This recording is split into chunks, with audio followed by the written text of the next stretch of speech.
Hola, hola, ¿qué tal? Bienvenidos, espero se encuentren muy bien allá en casita y bienvenidos a su podcast favorito, donde, bueno, aquí ya saben que abordaremos diversos temas. El día de hoy tenemos temas profesionales y que estén abordados al tema de la salud. Entonces, pues bueno, aquí vamos a abordar mi experiencia a lo largo de mis prácticas. Les comento una pequeña detallito. Soy mamá. Les comparto un poco de mi información. Soy mamá, tengo una pequeña de 6 meses y pues bueno, por si escuchan la vocecita de esa invitada, es mi hija, ¿vale? Entonces, bueno, espero eso no les incomode y todas las mamás en casita me entiendan. Bueno, como les comentaba, les voy a platicar hoy un poquito de mi experiencia a lo largo de mis prácticas. Para comenzar, pues les voy a platicar un poco en qué instituciones he estado. Yo he estado en instituciones principalmente en niños, ya que ese ambiente se me hace muy sencillo, que diga muy complicado, perdón, porque se abordan temas un poco, bueno, no un poco, más bien se abordan temas sumamente difíciles, ya que se viven demasiados casos y eso, bueno, yo lo empecé a ver y a vivir esa realidad cuando yo estaba dentro de esas prácticas. Ya más adelante van a entender un poquito del por qué estoy comentando esto. Bueno, mis prácticas las realicé en la primaria Francisco Villa. Es una primaria que queda por la estancia. Igual no sé si algunas personas que me están escuchando la conozcan, pero está por la estancia, un poquito más retirado del metropolitano, pero como por esos rumbos. Entonces, esta primaria tiene obviamente niños desde los 6 hasta los 12, 13 añitos. Y aquí la verdad es que tiene docentes muy buenos. Sin embargo, sí hay que mencionar unos pequeños detalles que existieron, pero bueno, eso también lo comentaré más adelante. Dentro de mi rol o mis actividades que yo aplicaba en la institución era estar principalmente en el área de USAER. USAER, les comento, les doy un poco de contexto, es una oficina donde se encuentran 2 pedagogas y una psicóloga.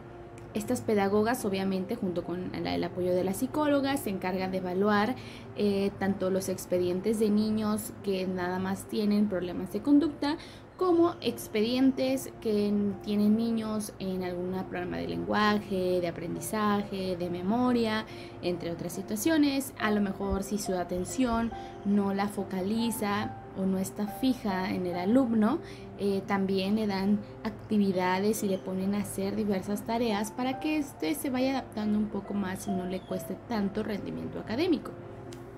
Bueno, esto, como comentaba, pues era mi rol, ¿no?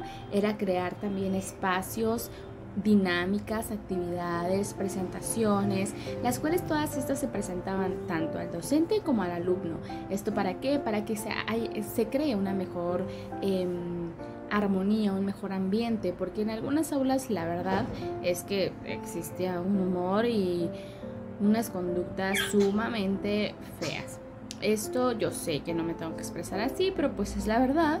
Simplemente los alumnos no tenían límites. Esto depende mucho del maestro. Considero que si el maestro, docente, no tiene límites con sus alumnos, los alumnos lo sobrepasan. Y en esta escuela llegó a pasar que incluso un alumno de 3er grado llegó a cachetear a una maestra mayor simplemente porque no quería hacer las actividades de clase. Entonces considero que estas pequeñas acciones, que bueno, para mí no son pequeñas la verdad, pero comento que un poco para el área administrativa en dirección general sí, pues no son nada, pero más adelante tocaré esos temas. Entonces, dentro de USAER, pues como comentaba, yo realizaba todas estas áreas, me organizaba junto con las pedagogas, junto con la psicóloga, que aunque a la psicóloga no la veía mucho por temas de que solo asistía una vez a la semana a la institución, también aprendía de sus expedientes, de cómo aplicaba pruebas, cómo los comentaba, o sea, ya un caso real, ¿no? Y que ya se evalúa realmente la situación. Entonces, pues bueno, Normalmente no hacíamos tanto, dábamos pequeños rondines dentro de la institución. La verdad teníamos una pequeña rutina establecida. Una de las rutinas era que llegábamos, o sea, bueno, en este caso yo llegaba como practicante y bueno, ahorita les comento un poquito más esta situación. Listo, la pequeña Romina ya se pudo tranquilizar un poquito.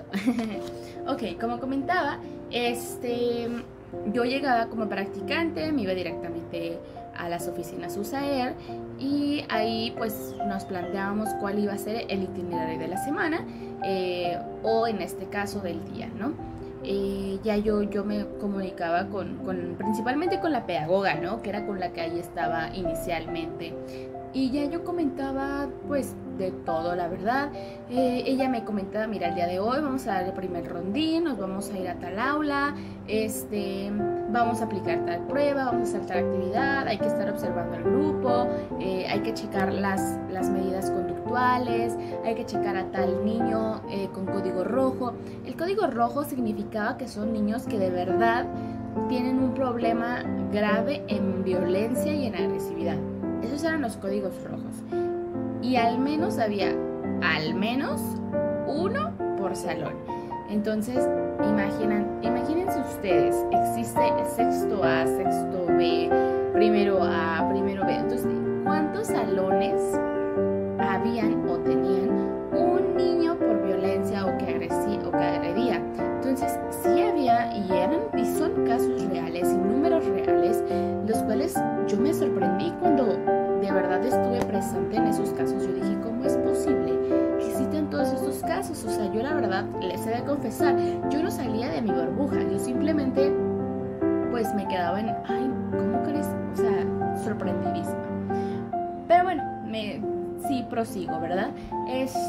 Después de ya saber cuál iba a ser el itinerario, primeramente pues nos dábamos el primer rondín, asistíamos a un aula y ya en este rondín lo que se hacía era hacer una actividad, le mencionábamos al docente que íbamos a hacer esta actividad para que los niños se pudieran relajar y entrar bien a sus clases, ¿no? El docente estaba de acuerdo, hacíamos junto con las pedagogas, porque yo estaba, como comentó, un poco más con la pedagoga que con la psicóloga por las cuestiones que ya mencioné. Pues bueno, yo estaba con la pedagoga, estábamos realizando la actividad, ella sí me comentaba lo que tenía que hacer, me decía antes de entrar, oye, necesito que en esta aula, no sé, observes la conducta de tal niño. Necesito que en esta aula observes las reacciones de tal y tal infante, o incluso necesito que observes cómo se comporta la docente, porque también existía un caso en el cual la docente era la problemática del aula y no los alumnos. Entonces, como que todas estas cositas, la verdad a mí me llamaron mucho la atención, porque dije, en ocasiones no simplemente es el alumno como uno lo llega a creer, también tiene que ver la autoridad y los límites que aplica este mismo dentro del aula. Ya para el segundo rondín, la verdad es que ya no era tan pesado, si así lo queremos llamar, porque la verdad era solo estar evaluando, era evaluar las conductas, lo que mencionaban, las tareas, como que todas estas cuestiones. Y ya después en el tercer rondín íbamos por los niños que necesitaban como realizar alguna tarea o cuestiones específicas, que la psicóloga tuviera que realizarle alguna prueba muy específica. Bueno, íbamos por esos niños, los llevamos a la oficina y ya les aplicaban lo que les tenían que aplicar. La verdad me pareció muy buena su logística en esas oficinas. Sin embargo, considero que al estar hablando, bueno, cuando me presenté con los maestros, lo consideran muy bajo, ¿no? Lo consideran estas herramientas solo como una ayuda, como, sí, ahí está la pedagoga y la psicóloga, pero ellos nada que ver, solo un ser a la izquierda, ¿no? ¿Por qué hacer esto? Yo siempre me preguntaba si la verdad ellas, yo considero que son el cerebro del aula, porque sin ellas no se vería una mejora en el aula y existirían incluso problemas peores o más catastróficos de violencia y de agresividad. Entonces, la verdad, bueno, entiendo el punto quizás de los profesores que no llegan como a ver un poco más de una pedagoga o de una psicóloga, pero pues la verdad esos ya eran un poco temas de ellos, ¿no? Como docentes. Ok, Prosiguiendo un poquito con esto, algo que también me llamó mucho la atención era que cuando sucedía un caso específico de violencia, en ciertas ocasiones yo preguntaba, ¿y este tema por qué no lo sabe el director? O sea, estos temas los sabe el director. Y la verdad es que esto me lo dijeron como, ay, es que te lo vamos a decir, pero por favor no digas nada, tenlo debajo de la mesa. Lo estoy contando aquí, justo no estoy mencionando nombres, pero lo estoy contando para que se den cuenta de la realidad que se vive y que algunos piensan que no pasa, que en su escuela no pasa o que a sus hijos no les pasa. Entonces, la pedagoga me dijo, por favor, no le digas al director, no comentes nada, esto pues solamente tratamos de trabajarlo nosotras y a la manera que se puede. Entonces yo me quedé muy sorprendida porque estos casos de violencia eran muy graves. Por ejemplo, les cuento un poco un caso que tuvimos una ocasión. Bueno, esta ya tiene también bastante tiempo, pero era que un niño específicamente, bueno, tenemos demasiados, pero uno de esos casos era que un niño era muy violento y agresivo tanto con las maestras como con los alumnos, ¿no? A los alumnos, ¿qué les hacía? Se preguntarán, les tiraba las mochilas, les rompía sus trabajos, si tenían examen, les rompía el examen, les contestaba, les gritaba, los ahorcaba incluso, los llegaba a amenazar, los empujaba, o sea, mucha violencia. Y hacia las maestras, en una ocasión, lo que pasó es que el niño iba a ahorcar a otro niño, literalmente. Entonces la maestra empieza a corretearlo por el salón y decirle, no hagas esto, no hagas esto. Entonces, en una de esas la maestra se cae, tuvo un accidente, entonces se pegó muy fuerte. Y el niño lo único que dijo, que mencionó fue, jaja, por mensa, o una grosería. Entonces, pero empezó a soltar una carcajada.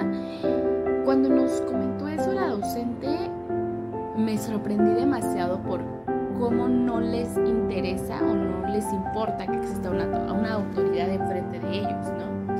Entonces yo cuando me enteré del caso dije, bueno, ya lo habrán reportado con el director y vamos a hablar con padres para ver qué se puede hacer. Y en eso me dice la pedagoga, no vamos a hablar de esto con el director. Y yo, ¿por qué no vamos a hablar de esto con el director? Y ya me mencionó, porque él no puede saber esto. Y yo, ¿cómo? Y ya fue cuando ella me dijo, el director tiene ciertas preferencias por cuestiones ya sea de amistad, de lo que quieran ustedes, pero él no permite que le llamemos la atención a los hijos de sus conocidos. O sea, no se les puede permitir, o sea, eso está no permitido. Entonces dije, a ver, pero es que ese niño puede causar un daño mayor. O sea, ya causó un daño a la maestra y puede seguir causando un daño mayor a los alumnos. Y lo único que dijeron fue, nosotros lo estamos manejando internamente sin que el director se entere. Me dijo, pero hemos llamado a la mamá para platicar con ella, le hemos mandado recados de lo que ha pasado, o sea, han hecho un buen de cosas, las cuales ninguna son bien recibidas, ninguna le han como hecho caso. Entonces el niño sigue como si nada, a él no le pasa nada, el director no sabe nada y todos felices y contentos, ¿no? Entonces esta parte sí me pongo a reflexionar sobre estas prácticas y digo, híjole, qué fuerte, ¿no? Como, no sé si en algún momento ustedes han escuchado sobre el autor Bourdieu, no sé si en algún momento lo escucharon, a lo mejor en sus estudios, yo digo que sí. Pero él mencionaba que sí existen jerarquías, que sí existe la violencia dentro tanto de mujeres como hacia en una institución, ¿no? Entonces, él mencionaba que este tipo de dinámicas institucionales reflejaban obviamente una forma clara de violencia simbólica, ¿no? ¿Por qué? Él entendía que la imposición da diferentes significados y jerarquías, obviamente, ¿no? Pero esto no quiere decir que exista una necesidad de coacción física. Entonces, él menciona que esta violencia opera cuando el personal, o sea, hablo en este caso de las pedagogas y de la psicóloga, acepta muchas veces las cosas, aceptan lo que dice el director y no cuestionan. Entonces, esta imposibilidad de intervenir en casos de violencia infantil por medio a que el director tenga alguna represalia, pues no les permite cumplir su trabajo como se debe.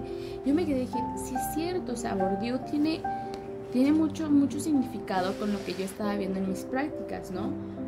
Entonces, considero que quizás ellas minimizan, esos actos agresivos, considerándonos como, hay juegos como niños, ¿no? Que quizás por parte de la psicóloga ella sabe lo que está pasando y sabe lo que de verdad está aconteciendo, pero por miedo a lo que comentaba, no lo dicen, no lo comentan, no lo trabajan con quien deberían de verdad trabajarlo, porque a mi consideración, ese infante ya debería de estar expulsado. Afectó la salud directamente de la maestra y quiso afectar la salud también directamente de un alumno. Si no fuera por la maestra que llega e interrumpe ese momento, el niño ahorca al otro niño. Entonces, siento que estos juegos, si así lo quieren llamar ellas, no están bien, o sea, no son correctos, vaya, si lo queremos ver así. Existe violencia, existe agresividad dentro de su ambiente, ¿no? Algo que también explicaba Bourdieu es que de esta forma de violencia pues también se sostiene mediante estructuras obviamente de diferentes percepción y categorías mentales, ¿no? Pero él lo denomina hábitos. Esto quiere decir los hábitos que también, en mi idea, es que estos hábitos se crean en casa. Si el niño ve esto en casa, lo va a replicar en la institución, sí o sí. O sea, aquí lo que ve un niño lo hace. No tiene todavía el criterio propio de decir esto está bien y esto está mal, esto lo puedo hacer, esto no lo puedo hacer, ¿no? Entonces es importante aceptar. Bueno, yo eso sí les dije a las pedagogas, les dije, es que es importante que acepten cuando él no está cumpliendo con su deber, él no está cumpliendo con su labor profesional, el cual es cuidar y respetar a todos los de su institución. Entonces, como que estos factorcitos, la verdad, a mí me sorprendieron demasiado en estas prácticas, ¿no? Otro caso que también me gustaría mencionar era que teníamos una pequeña que iba en tercero B, si no mal recuerdo, y esta pequeña tenía también un tema muy particular. Su caso era que era hija única, entonces pues no tenía competencia como tal. Sus cuidadores o cuidadoras en este caso eran su abuela de una edad avanzada y su mamá.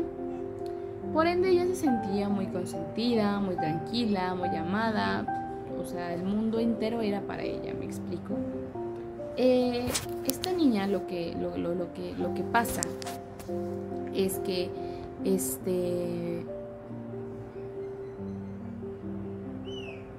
llega un punto donde ella empieza a ejercer demasiada violencia en su escuela.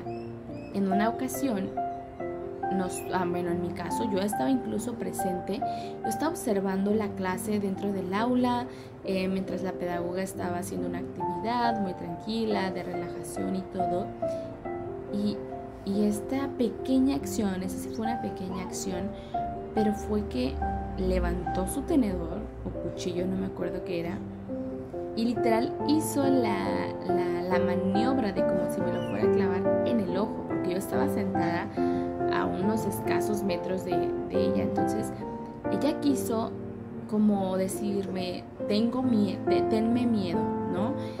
Cosa que yo nada más me le quedé viendo, no hice nada, no le dije nada, y ya ella vio que yo le di una mirada muy fuerte. Entonces lo que hizo fue darse la vuelta y se sentó.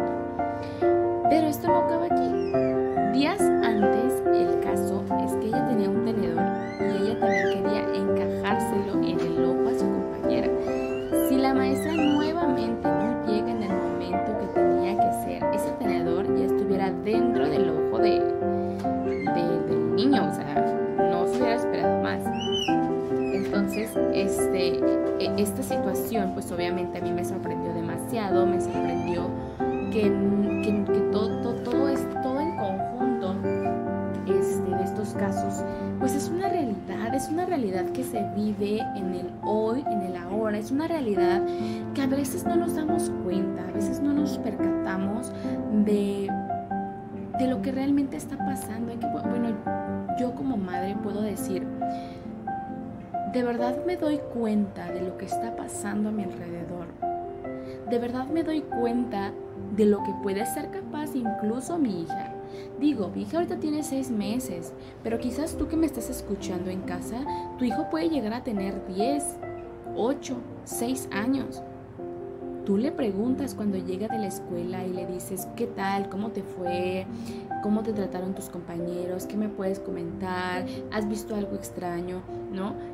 Todos ya pasamos por un proceso en la escuela y sabemos que sí o sí existe el bullying. Pero ese sí o sí que existe el bullying tiene que parar. Eso no puede seguir ocurriendo en escuelas. Y esto depende mucho, me doy cuenta, del docente. ¿Por qué incluyen el docente también? Tiene parte que ver, porque como comentaba, en una de las aulas que también llegué a visitar, existía una maestra, una docente, la cual entrando, o sea, yo dije, pues es el primer día, pero esto no sucedió todos los días que yo entraba con ella, ¿no? Entonces, justo entrando con ella a su aula, tenía un caos en su escritorio. Tenía su café, su refresco, su comida, tenía alumnos sentados encima de su escritorio. No tenía un límite, tenía un caos. Ella estaba en el teléfono, los niños hacían lo que querían, tenían un completo desmadre, disculpen la palabra, pero en toda el aula. Entonces, ahí uno se da cuenta el nivel de autoridad que te tiene. Si tú, imagínate esta situación que te acabo de describir, tú ves esta situación, ¿qué vas a pensar de la maestra? ¿Que es organizada? ¿Que es planificada? ¿Que tiene límites? ¿Qué es lo que pensarías? Yo la verdad pensé todo lo contrario de lo que acabo de mencionar. Absolutamente nada de organizada, súper desorganizada, no tenía límites, no ponía esta barrera de autoridad de decir, de aquí para acá soy maestra y de aquí para acá ustedes son alumnos. Y esto no lo quiero decir con temas de superioridad, más bien lo menciono porque sí es importante que los maestros coordinen como debe de ser a sus alumnos. ¿Esto para qué? Para que no exista más violencia, al menos en un aula.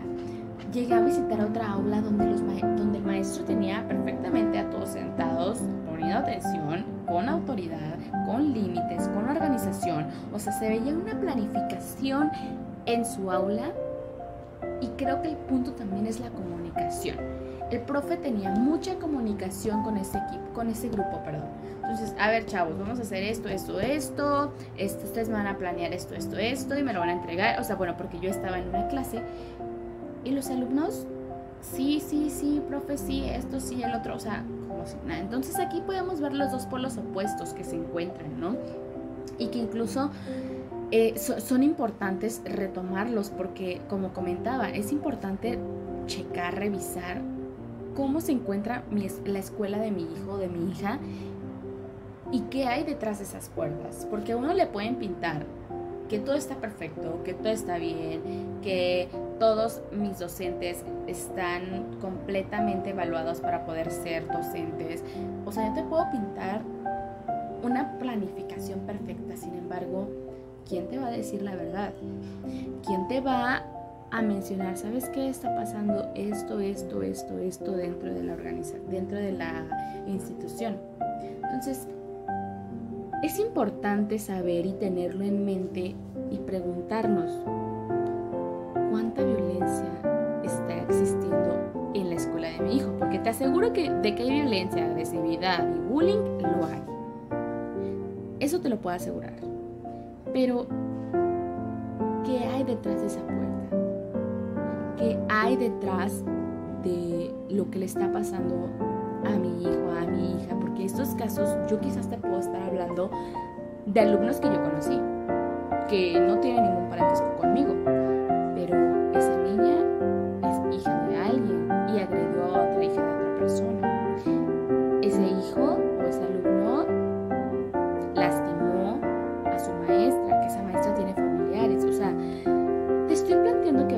realidad, que no vivas dentro de una burbuja como yo viví, que no pienses que por ser niños son perfectos. Entonces es importante tomarnos en cuenta toda esta situación que te estoy comentando, que la analices, que la reflexiones, que la tomes en cuenta, que no solo te pares, pongas lonche y te vayas a la escuela y dejes a tu hijo y ahí se acabó tu maternidad dentro de la escuela, sino que de verdad pongas atención en esos pequeños detalles, en esos puntos rojos, ¿no? Porque lo más grave no siempre es lo que está a la vista, fíjate. Entonces, me gustaría que reflexionaras esta frase, la cual yo puse en mi informe, y es: la verdad está atrás de la puerta. ¿Qué te suena? ¿Qué te dice esta frase? Y es cierta, ¿no? Porque tú no vas a conocer la realidad hasta que de verdad investigues y te pongas en los zapatos de la otra persona y veas qué está pasando y preguntes, incluso a tu propio hijo. Ten la confianza y la libertad de decirle: ¿sabes qué? Si tú estás ejerciendo violencia o bullying o agresividad, dímelo. O también ponte a pensar cómo está tu casa, cómo está tu hogar, qué es lo que estás viviendo tú. ¿Qué estás haciendo en casa? Si lo estás haciendo bien, si necesitas áreas a mejorar, si tu hijo está viendo mucha agresividad en casa, si a lo mejor el lenguaje no es el adecuado para estar hablando, ¿no? Eso también es importante. Entonces, hay que tomar todas estas cosas en cuenta, porque si no, todo lo que te estoy mencionando en todo este podcast se seguirá reproduciéndose, se seguirá pasando, ¿no? Entonces hay que romper ese silencio como un acto de justicia hacia las personas que ya les pasó algo, ¿no? Que quizás para ti puede ser: ¿sabes qué? No es tan fuerte lo que me estás platicando, porque quizás ustedes conocen algún acto más fuerte, pero para mí sí fue esta reflexión me sirvió para conocer mi realidad, para conocer que el mundo de niños no quiere decir que porque sean niños todo sea perfecto. Entonces, hasta aquí termino un poco esta reflexión, hasta aquí me gustaría dejarlo y me gustaría que se quedaran con todas esas pequeñas preguntas que hice para que las reflexionen, para que las piensen y cuestionen qué áreas necesitan mejorar, qué temas necesitan checar en casa, qué es lo que hay que preguntar, qué es lo que hay que ver en las escuelas. Porque yo te estoy hablando desde mi perspectiva en experiencias de prácticas en esta institución, ¿no? Pero hay que también preguntar a otras practicantes qué es lo que han vivido, qué es lo que han encontrado en una institución, qué violencias han visto o incluso les han hecho a ellos mismos, ¿me explico? Entonces, hay que quedarnos con esto, hay que analizarlo y como conclusión me gustaría cerrar, ¿no? todo esto que les acabo de mencionar. Como conclusión, ¿qué te llevas tú? ¿Qué podrías tú mejorar en casa como para que esto ya no siguiera pasando? ¿Qué propuestas propones, ¿no? Entonces, en conclusión, sabemos que nada es perfecto en esta vida. Todo es un sube y baja, todo es un vaivén, tanto en emociones como en casos. Tu hijo crece y todo pasa, pero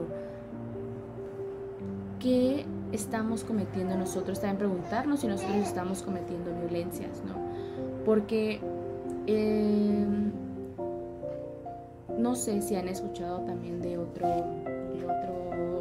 autor, que se llama Foucault. Perdonen ustedes si no lo estoy diciendo bien, pero él menciona algo muy importante, que es lo que estuvimos viendo a lo largo de todo este podcast, y es que el biopoder es la forma de ejercer sobre todo, ¿no?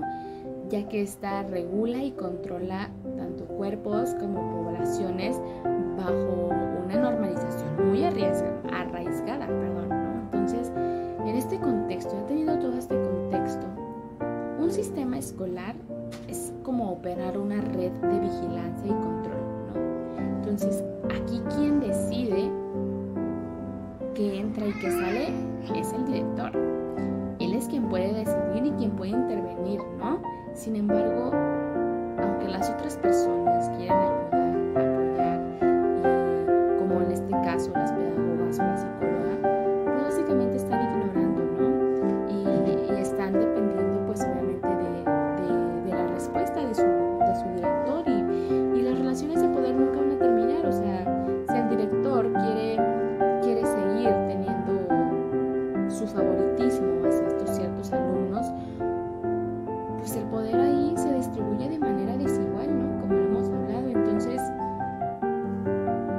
no hay que permitir que se niegue la atención hacia los otros niños.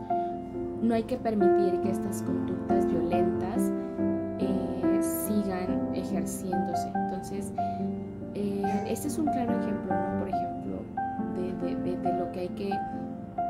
de lo que hay que enseñarnos y hay que mejorar, ¿me explico?